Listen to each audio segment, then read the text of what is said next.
Materi yang akan kita pelajari yaitu mengenai perjuangan para tokoh di masa kerajaan Hindu, Buddha, dan Islam. Adapun sub-sub materi yang akan kita pelajari. Pertama, yaitu mengenai perjuangan Raja Purnawarman. Kedua, perjuangan Raja Balaputradewa. Kedua nama tersebut tentunya masih asing bagi kalian. Untuk lebih mengenalnya, simak penjelasan berikut. Sikap kepahlawanan juga tercermin dari perbuatan beberapa raja di masa kerajaan Hindu, Buddha, dan Islam. Mari kita pelajari lebih lanjut. Pertama-tama kita akan mempelajari mengenai Raja Purnawarman. Raja Purnawarman merupakan raja dari kerajaan Tarumanegara yang merupakan kerajaan Hindu pertama di Pulau Jawa. Kerajaan Tarumanegara terletak di daerah Bogor, Jawa Barat. Raja Purnawarman mulai memerintah pada tahun 395 Masehi. Raja Purnawarman panggil segala raja.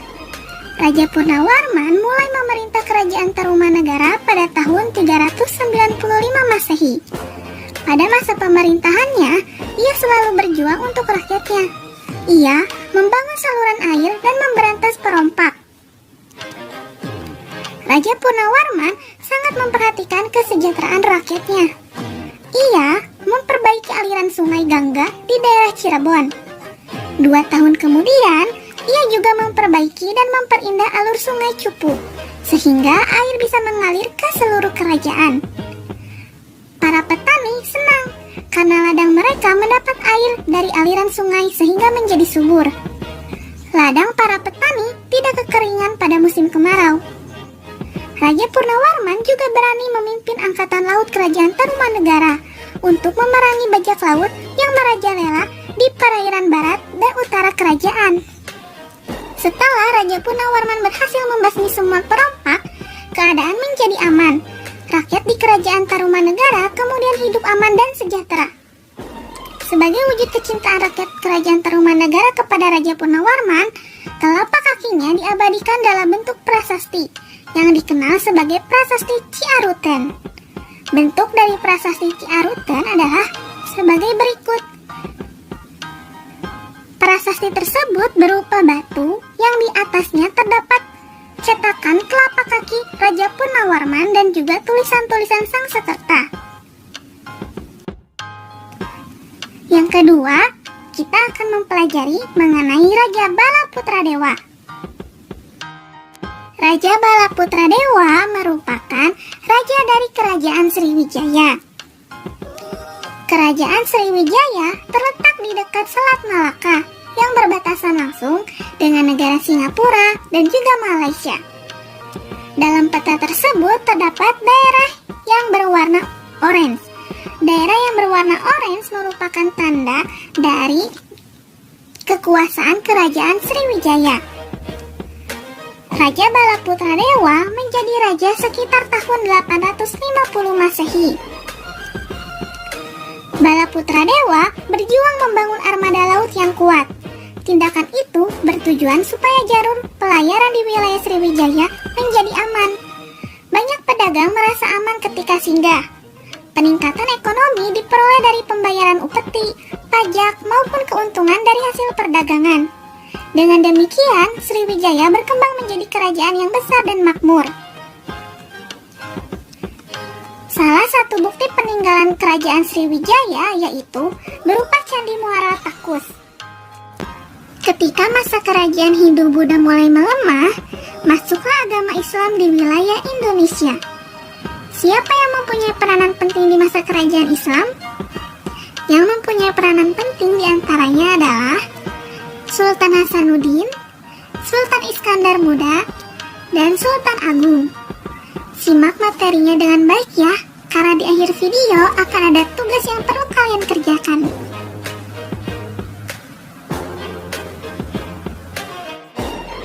Yang pertama yaitu Sultan Hasanuddin. Sultan Hasanuddin merupakan raja dari kerajaan Islam Goa Talo di Makassar, Sulawesi Selatan. Sultan Hasanuddin dijuluki sebagai ayam jantan dari timur oleh orang Belanda dikarenakan kegigihan dan keberanian melawan Belanda. Ia membela kepentingan kerajaan dan kepentingan rakyatnya dengan gigih. Ia berusaha menegakkan kedaulatan dan memperluas wilayah kerajaan.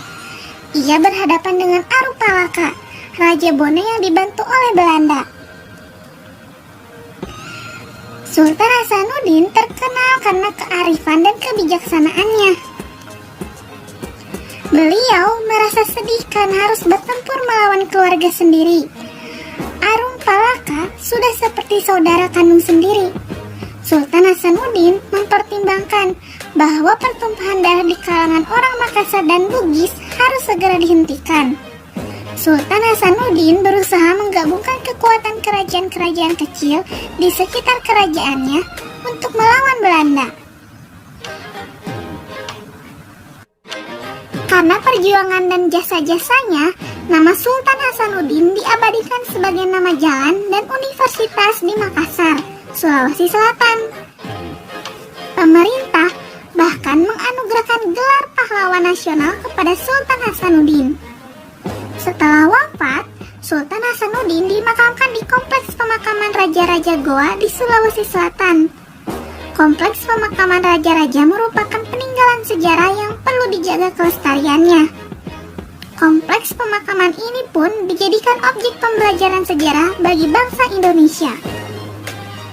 Dari perjuangan Sultan Hasanuddin, kita belajar tentang keberanian dan kegigihan dalam melawan tindakan yang salah dan sewenang-wenang. Sultan Hasanuddin berusaha untuk melawan kesewenang-wenangan Belanda. Perjuangan beliau layak diteladani dan diberi penghargaan. Berbagai peninggalan Sultan Hasanuddin juga perlu terus dilestarikan sebagai pelajaran bagi generasi berikutnya.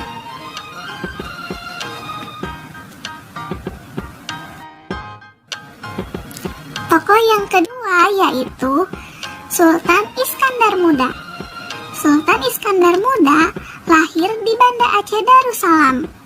Sultan Iskandar Muda merupakan sultan yang paling besar dalam masa Kesultanan Aceh yang berkuasa dari tahun 1607 sampai 1636. Sultan Iskandar Muda memiliki jasa bagi Kesultanan Aceh, yaitu daerah kekuasaan Kesultanan Aceh yang semakin besar dan reputasi internasional sebagai pusat dari perdagangan dan pembelajaran tentang Islam. Yang ketiga yaitu Sultan Agung. Sultan Agung adalah salah satu raja terkenal yang hidup pada masa kerajaan Islam. Sultan Agung merupakan raja dari kerajaan Mataram. Beliau memerintah antara tahun 1613 sampai dengan 1645. Di bawah kepemimpinannya, Mataram berkembang menjadi kerajaan terbesar di Jawa dan Nusantara pada saat itu. Selain dikenal gigih melawan Belanda, Sultan Agung juga diketahui sebagai budayawan. Sultan Agung memberi perhatian besar pada kebudayaan Mataram. Di antaranya yaitu beliau memadukan kalender Hijriah yang dipakai di pesisir utara dengan kalender Saka yang masih dipakai di pedalaman. Kemudian, Sultan Agung juga dikenal sebagai penulis naskah sastra gending. Selanjutnya, Sultan Agung menetapkan bahasa Bangongan sebagai bahasa yang harus digunakan oleh bangsawan dan pejabat di lingkungan keraton untuk menghilangkan kesenjangan. Indonesia mempunyai pahlawan-pahlawan nasional yang berjuang untuk merebut dan mempertahankan kemerdekaan. Salah satunya adalah Kapitan Pattimura, atau nama lainnya adalah Thomas Matulessik. Kapitan Pattimura ini lahir di Maluku pada tanggal 8 Juni 1783 dan wafat pada tanggal 16 Desember 1817. Pattimura bangkit memimpin rakyat Maluku melawan kekejaman Belanda. Pihak Belanda menguasai perdagangan rempah-rempah di seluruh kepulauan Maluku. rakyat diharuskan menjual hasil pertaniannya dengan sangat murah. Bahkan harus menyerahkan beberapa bahan pangan kepada Belanda. Pada tahun 1817, perlawanan rakyat Maluku yang dipimpin oleh Patimura berhasil merebut Banteng Durstedek di Saparua. Perlawanan Patimura meluas ke Ambon, Seram, dan tempat-tempat lainnya. Setelah berulang kali kalah melawan pasukan Patimura, Belanda akhirnya meminta bantuan pasukan dari Jakarta. Keadaan menjadi terbalik. Belanda makin kuat dan rakyat Maluku terdesak. Akhirnya, Patimura tertangkap Belanda. Pada tanggal 16 Desember 1817, Patimura menjalani hukuman mati di tiang gantungan. Tokoh yang kedua adalah Sutomo, atau yang lebih dikenal dengan nama Bung Tomo. Kita kerap mendengar jargon merdeka atau mati. Kata-kata itu berasal dari Bung Tomo yang dicetuskannya ketika ia menggelorakan semangat para pejuang pada pertempuran Surabaya 10 November 1945, momen yang kelak kita kenang sebagai Hari Pahlawan. Bung Tomo adalah seorang nasionalis yang ingin mati-matian membela tanah airnya.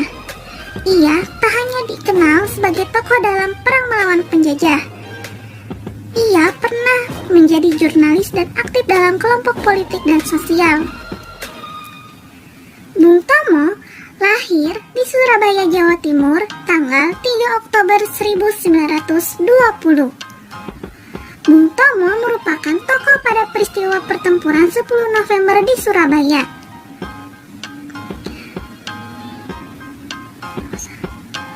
Bung Tomo merupakan pembakar semangat juang rakyat untuk bertempur sampai titik darah penghabisan. Perjuangan saat kemerdekaan yang dilakukan oleh Bung Tomo, yang pertama yaitu perannya membangkitkan semangat rakyat untuk menentang kembalinya penjajah Belanda yang membonceng tentara Nika. Lalu, perlawanan itu diakhiri dengan pertempuran 10 November 1945 yang hingga kini diperingati sebagai Hari Pahlawan. Beliau berjuang mempertahankan harga diri, tanah air, dan bangsa yang telah diproklamasikan pada tanggal 17 Agustus 1945. Semangat Bung Tomo harus kita perjuangkan sampai hari ini. Bagi kalian, anak-anak bangsa, jangan pernah pantang menyerah dan selalu semangat. Perjuangan Bung Tomo turut membakar semangat pemuda Indonesia untuk berjuang. Karena itulah, beliau pantas dijuluki pahlawan nasional. Untuk mengenang jasa Bung Tomo, ada beberapa barang milik Bung Tomo yang disimpan di Tugu Pahlawan Surabaya. Salah satunya yaitu sebuah mobil. Mobil Bung Tomo berjenis Opel Kapitan. Mobil ini berwarna hitam dan menjadi koleksi Museum Tugu Pahlawan di Surabaya. Jika kalian ada kesempatan untuk berjalan-jalan ke Surabaya, jangan lupa untuk mengunjungi Tugu Pahlawan di Surabaya ya. Sultan Iskandar Muda. Sultan Iskandar Muda lahir di Banda Aceh Darussalam. Sultan Iskandar Muda merupakan sultan yang paling besar dalam masa Kesultanan Aceh yang berkuasa dari tahun 1607 sampai 1636. Sultan Iskandar Muda memiliki jasa bagi Kesultanan Aceh, yaitu daerah kekuasaan Kesultanan Aceh yang semakin besar dan reputasi internasional sebagai pusat dari perdagangan dan pembelajaran tentang Islam.